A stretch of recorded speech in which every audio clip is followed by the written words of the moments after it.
1-2 pitch. Chambers down the right field line. Stay fair. It will. 2-0 it goes. 1 run is in. 2. How about a third? Here comes Molina. Chambers flying into third with a triple.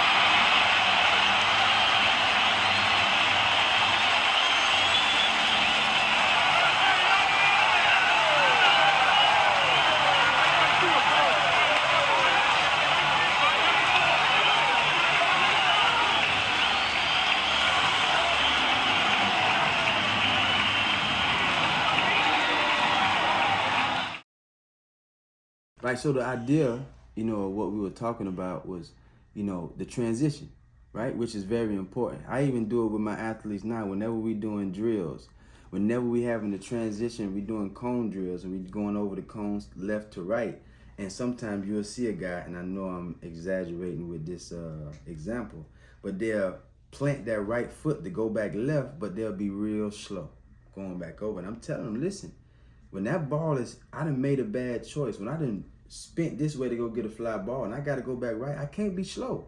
I got to go. I got to plant and go. And a lot of times it's no thinking. I can't think about planting. I can't waste all that momentum going that way. I got to figure out what do I got to do to stick that and go. And it's the same thing I feel like when it comes to, the transition of life. How can I make this transition smooth, efficient, purposeful? Sometimes you have to go back into that box. You got to go back into them hard times. You got to go back to the beginning of things. You know what I mean? I got to go back into when I first started in the minor leagues. Not talking about the glory days, not the World Series, not all the money and the beautiful cars. It was the peanut butter and jelly sandwiches, the long bus rides on the bus. We were driving 10 hours on the bus and we got to get off the bus to go play a game. We ain't even got no plane rides. It was days where we getting paid nothing. You know what I mean? We eating, Slim Jims. It was more than just the game that we were battling. We were battling life. I had guys that were having kids during that time. We were 19, 20 years old, and they was like, man, I can't do it. I'm only getting paid $300. How can I take care of my family? I gotta quit. And they quit. And till this day, they still call me and they congratulate me for sticking it out, saying, Adron, boy, I know what we went through. It wasn't easy. And a lot of times I think we stay in that mud of how hard it is sometimes, And it's not to point the finger and make excuses, but the only person that's gonna get you out of that mud is yourself. Nobody gonna get you out of that mud. You're gonna have to make that decision. You're gonna have to remember the hard things or the things that you did earlier to get where you got. We talked about this earlier when we said, Roy Jones said, or told me rather, it's one thing to get to the top, it's another thing to stay at the top. And even when it comes to staying at the top, I don't even look at him as being like the champion that's staying on the top. I'm looking at him as being the hard worker as being on the top. You know what I mean? Like getting to the top is like, boom, I'm muscle man, I'm the best, I'm the champion. But being able to stay at the top, those guys are the one that's still getting beat up. Those are the guys that still taking the beatings from the world, taking the beatings from the training, taking the beatings from everything else. And I feel like that's, no money can like define that. It ain't the money. Getting to the top, okay, that's the money. But staying at the top is the person that has fallen and figured out how to get back up. That's the staying on the part. Because I'm pretty sure, like you said, when you stay at the top, people are hunting for you. They're trying to knock you down. Okay, when you fall, because you might fall, what are you gonna do? That's that idea of staying on the top. And I feel like, being able to relate baseball and our vets, military, I feel like, and that was a beautiful thing. I gotta add this part too, about Tony La Russa. It was so fascinating being able to see him bring in these, I wish I remember their names too. He used to military always came in the locker room, and they still had that, the militant type way. And they used to always relate baseball to the military because we had to be a team. You know what I mean? It was a structure that you had to go by. And to be honest with you, it was like being able and as baseball players, we looking at them like, yes, sir, no matter what class, whatever grade they were, we was like, yes, sir, no, sir, you served our military, you bad, you know what I'm saying? Like, you somebody. So it's like being able to relate that, and people look at us like that, baseball players, like we somebody, and it's like, I kind of think the relationship between that is that figuring out the hard work, you know what I'm saying? Figuring out, my arm is hurting today, but am I going to leave my teammates behind? You know what I mean? Am I going to die for my teammates? Am I going to, push through it even when the times get hard? I might not have it figured out. I ain't got no job. My family looking for something. Am I going to give up on my family? I have brothers that's in the military, and they've told me many stories about how hard it was, being deployed and being away for a year, at a time, away from your family. That's not easy. And I heard him say this before. I miss so much time with my daughter. It's kind of funny saying this sometimes when people don't be wanting to believe this, but a lot of times you gotta fall, Sometimes you gotta go through something tough, especially for a tough person. You know what I mean? For a person that's really tough, it's like something real has got to happen to you to make you really realize that, you know what? I'm going through this because I'm strong enough to handle whatever it is. Now I just gotta, figure out what it is. I gotta stick to my strength. What is my strength? Ted Simmons, and if y'all don't know who Ted Simmons, that's a great guy to go look up. Ted Simmons said, know your strengths, but make sure you work on your weaknesses, because by working on them weaknesses might turn into strengths. And I use an analogy with basketball all the time. This guy, he makes it to the NBA. He's a great shooter, terrible passer. His strength is what? Shooting, right? But he's not a good passer.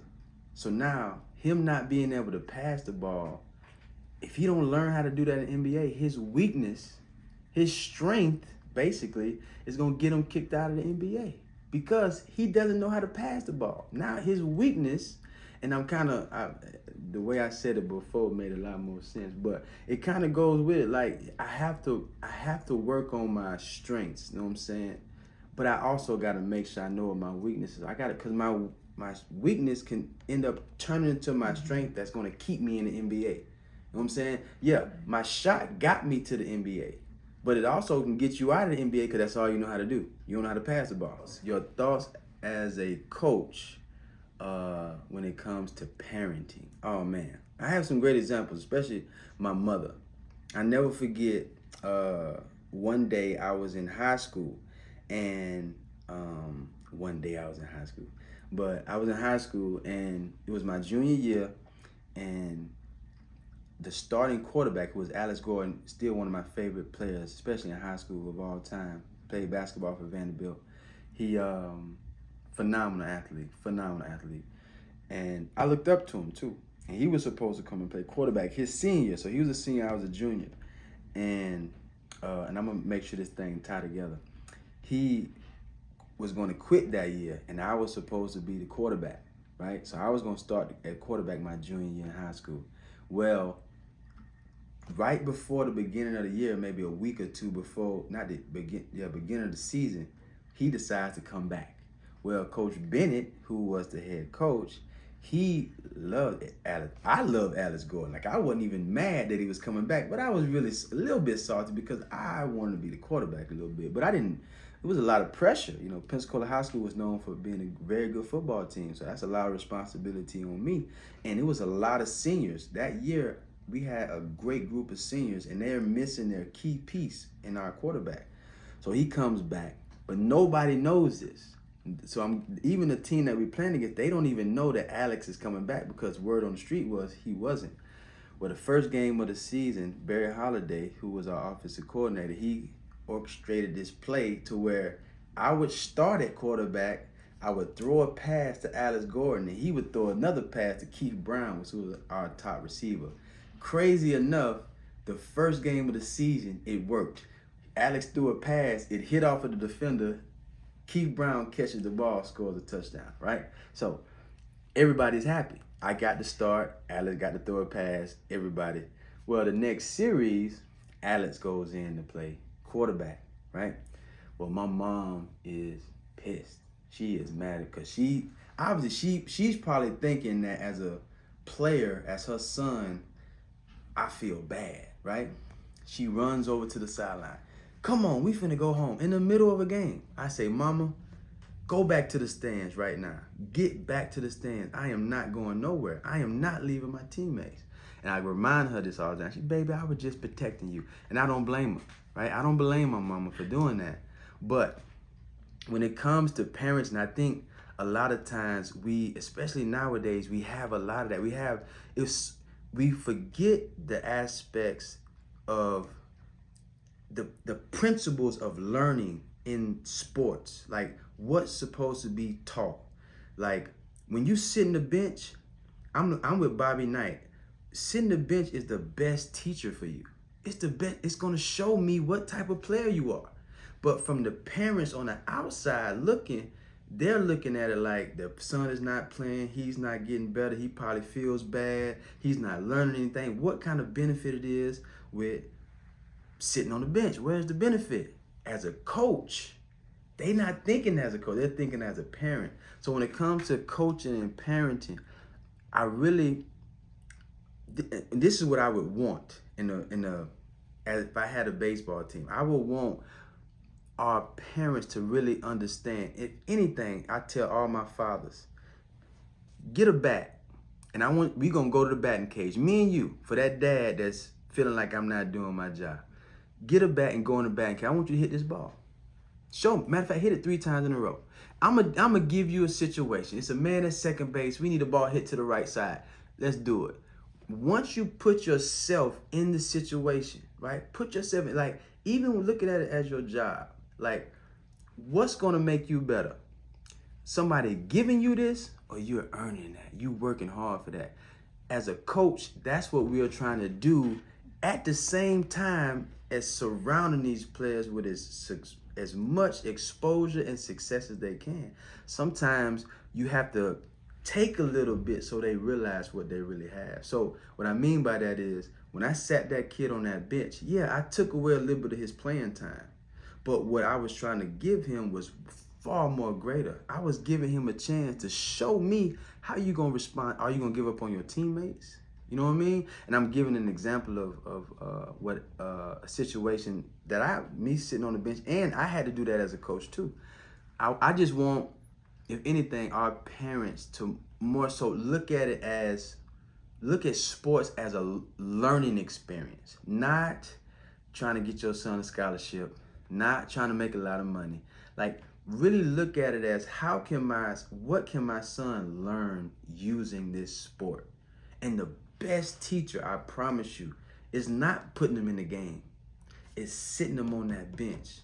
Because when he's looking out there, and if he really wants to be there, he's looking out there and he's paying attention to every player out there. Okay, I'm better than him.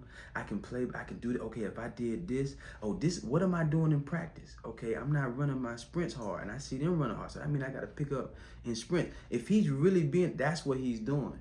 As a player, that's what I had to do. I had to look back. I mean, you got Lance Bergman, Hall of Famer. Matt Holliday, Hall of Famer. Albert Pujols, Hall of Famer. Yadier Molina, Hall of Famer.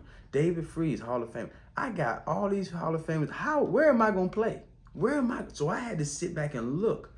What can I do to give me a chance to be out there?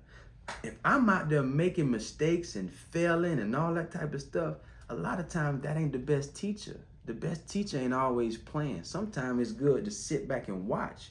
I can see him make a mistake and I say, oh, I ain't going to do that. You understand what I'm saying? So that relationship with parents, that's why I always tell the fathers, go up there and pitch the ball. Go up there and hit. I'm going to put the glove right here and I want you to throw it right there. See, can you do that? Or can you go over there and sit down and watch what's going on? Pay attention. Don't be twiddling your fingers or playing with gum or throwing seeds in your mouth. Pay attention. That bench can be the best teacher sometimes. And I think that's the relationship that I feel like our parents really have to understand and have when it comes to sports. We have to see what can my son learn? What is the game trying to teach me? What can I give the game instead of always what the game can give to me? You understand? So I think that's one of the biggest things, especially being a player and now a coach, is like, I really, and it's on us too. Don't get me wrong, coaches. You still have to come up with drills. Every player is different. I gotta be able. I'm not gonna be able to do that to Lil Johnny sometimes. Lil Johnny can only go through this, or Sam can only go through that. I gotta really be able to coach it, because coaches are really, to be honest with you, and I know I'm kind of long-winded. Coaches sometimes are really therapists. You know what I mean? They're uncles, they're fathers. It's a lot of kids that I coach with, they don't have fathers in the house. So they're having to be a father. So they're having to deal with a kid that has an attitude problem at home. So mom over here mad that he ain't got no playing time, but he just got done cussing Coach Scott out over here. I'm not finna put him on the field if he can't respect his teammates. So that correlation of understanding, what can my son, or even if the parents come over and just ask, what can we do at home to help him? So you don't get that. They thinking that it's all the coaches. Man, listen, my coaches, Coach Mike Hall, Coach Bennett, Coach Holiday, Coach Anthony, Coach Cable.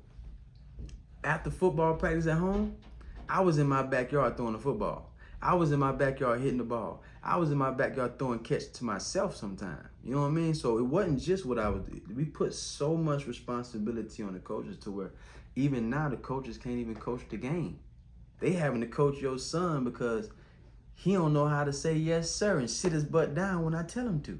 You understand what I'm saying? So I think that's happening more in the game now too, where, when Ozzie Smith was playing, or, even shorter than that, when Albert Pujols, it was a different type of relationship. I remember when we spent time after the games, we would sit in the locker room and we would talk about baseball a little bit. Now, these boys ready to go home, get to their girlfriends or get to their PlayStations and all that type of stuff. There's no relationship. You know what I mean? And I guess that's what I'm trying to speak about, is the relationship part.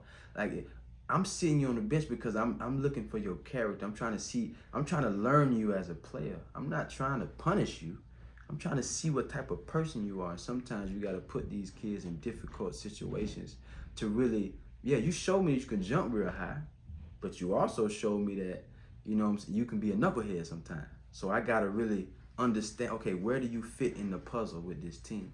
So I think both are perfect coaches, parents. I think some of the coaches are parents, but I also think that when it comes to being a coach and playing on a team, just like in any business, you have to you have roles. You have responsibilities that you have to have, and things in order to make things happen. You know what I mean? You want pitchers, you want first baseman. The first baseman don't do what the third baseman does. The third baseman don't do what the center. So you have responsibilities, and if I can't trust you to go out there and do what I'm asking you to do, there's consequences to that. You know what I mean? So that's kind of parenting and coaching at the same time.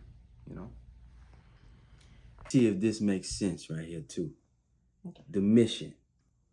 I spoke about this guy, Mike Hall. I spoke about him as being my he was my Little League coach, and how I met him.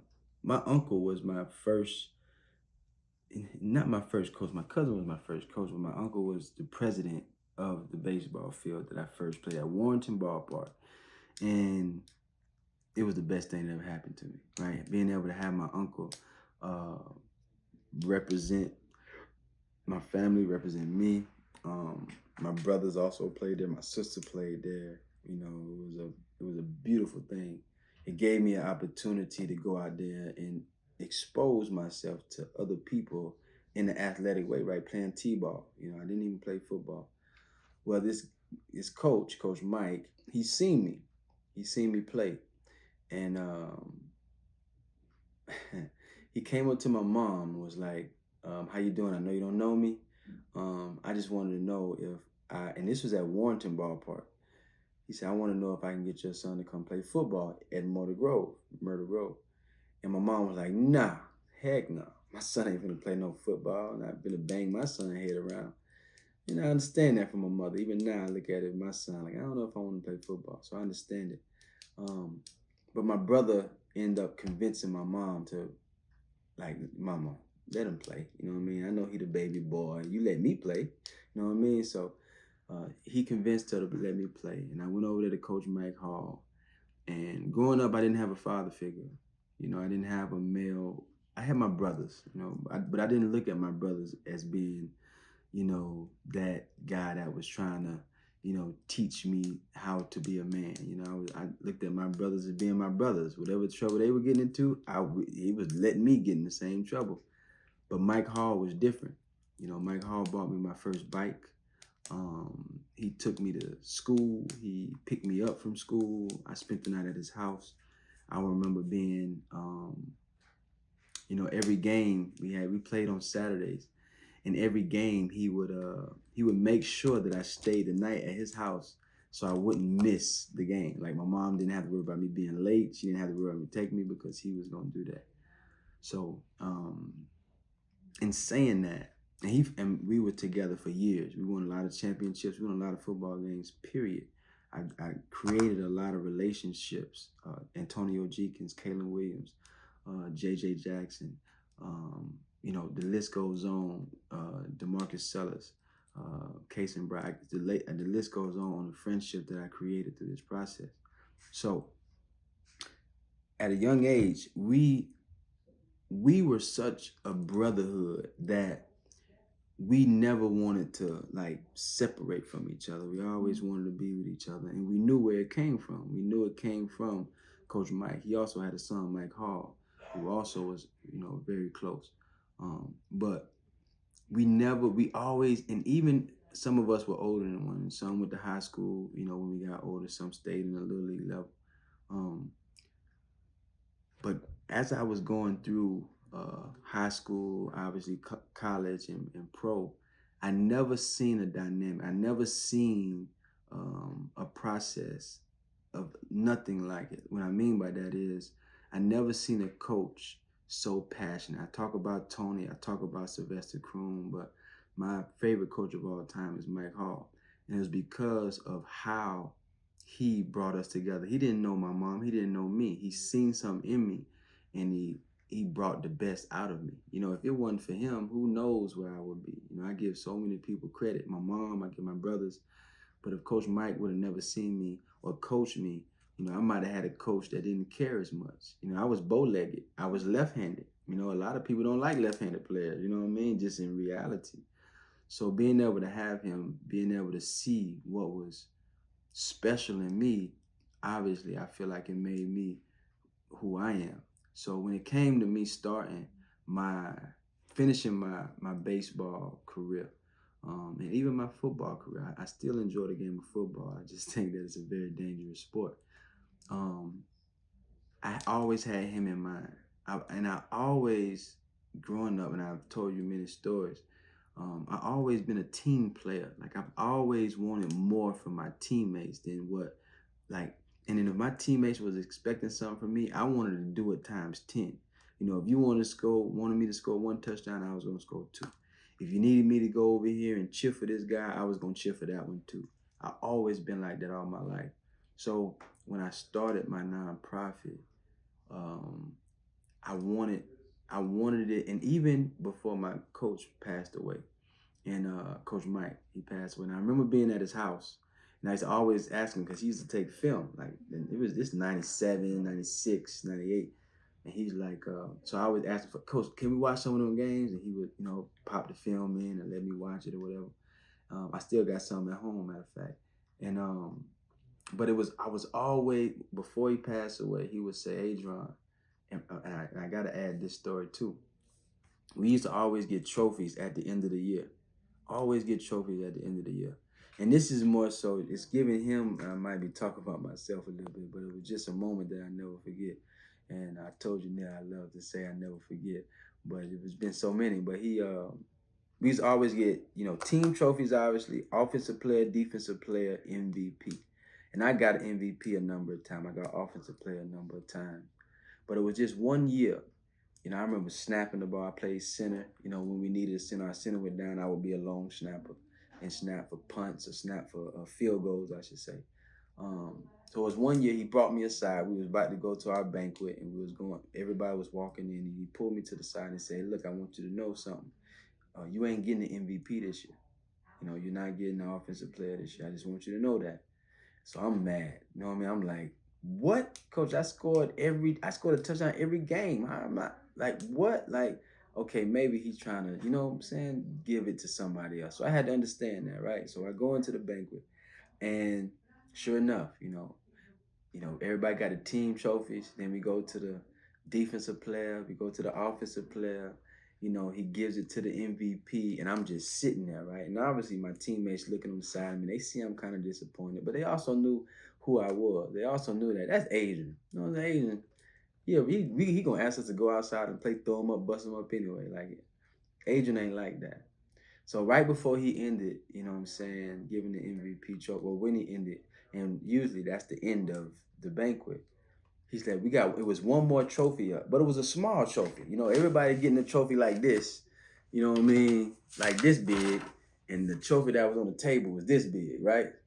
But everybody's still trying to figure out, what is the last trophy for? You know what I'm saying? It ain't nothing like nobody else's trophy either. And he goes to talk, and he was like, this young man, and he starts crying. He's like, this young man right here, you know, I didn't have a trophy to give him, you know, because he did so many great things for this team. You know, whenever we needed him to do, he was there. You know, we needed him to play center, we needed him to play tight end, quarterback, whatever. He was always there. And he always was the most, and like I said, I might be talking about myself, but these are the words from Coach Mike, and I never forget this because of this. He said, we have a new trophy this year, and it's a leadership award. And this was the first time that he'd ever given a leadership trophy. And it had my name, and it had leader on it. And I still that's my favorite trophy in the world. So when it comes to answer your question, the question was, you know, what is my mission? My mission has become, I should say, when it comes to this program that I'm starting, is to develop players like Coach Mike developed me. I want to be the type of player that Coach Mike's seen in me. I want to be able to see a talent that they might not see in them. They might not be able to see what's good inside of them, but I do. You know what I mean? And I do because of the things that Coach Mike's seen in me. You understand? And to be honest with you, I believe some of the best talent, not just football players, not just basketball players, it's even with the story that you just shared. You know, sometimes we need that person to help us connect the dots. You know what I'm saying? We need that person to be able to say, you know what? I see something. You know, they're good. It's not that they don't believe in each other, but you see something that you can help them get to this dot. Be a dot creator. You know, we talked about that too. You know what I'm saying? And that's what I want to be. I want to be able to create some dots. You know what I'm saying? So that's why I started my nonprofit, because I want to be able to create some dots. I want to be able to help a young man or help a young girl see something that they might not even be able to see in themselves. Because I didn't see myself as being a pro athlete. I was just out there hanging with the fellas, running touchdowns, making moves, getting dumped on my head. You know what I mean? But somebody seen something in me, and they invested in me. And how did I know they invested? Because, you know, like I said, I spent the night at his house. He wasn't asking me for nothing. He wasn't making me do that. He was expecting me to be a young man. He was bringing me to the games. You know what I'm saying? He was doing everything that he could to help me be who he seen that I could be. Not somebody that he was trying to make me be. He didn't force me to do anything. And I don't want to force none of these players, but I do want them to understand that, I mean, don't get me wrong, he got on my butt, you know what I'm saying, when I did something wrong. And it's that accountability, I think, that helped me too. But being able to, you know, create that dot, you know, and for everybody that don't understand that, I can explain that later on. But being able to be that dot creator, man, I think that's the when it comes to being able to influence a young person, I think that's what we can do, is learn how to see them for sometimes more than what they see. And that's why we connect, reconnect. It's in the words, you know what I'm saying? Being able, we connect, I'm connecting with you to be able to reconnect back to whatever you want to do. I want to reconnect you back to the community. I want to reconnect you back to your dreams, the things that you thought about as a young age. You know, even the vets, I want you to be able to reconnect back to the person that you were before you start thinking so poorly about yourself. You understand? And we can do that. That's where the we come back. We can do it. Even if it's you, we can do it. You know what I'm saying? So that's the mission. That's what we connect, reconnect, and Swing Champ is all about.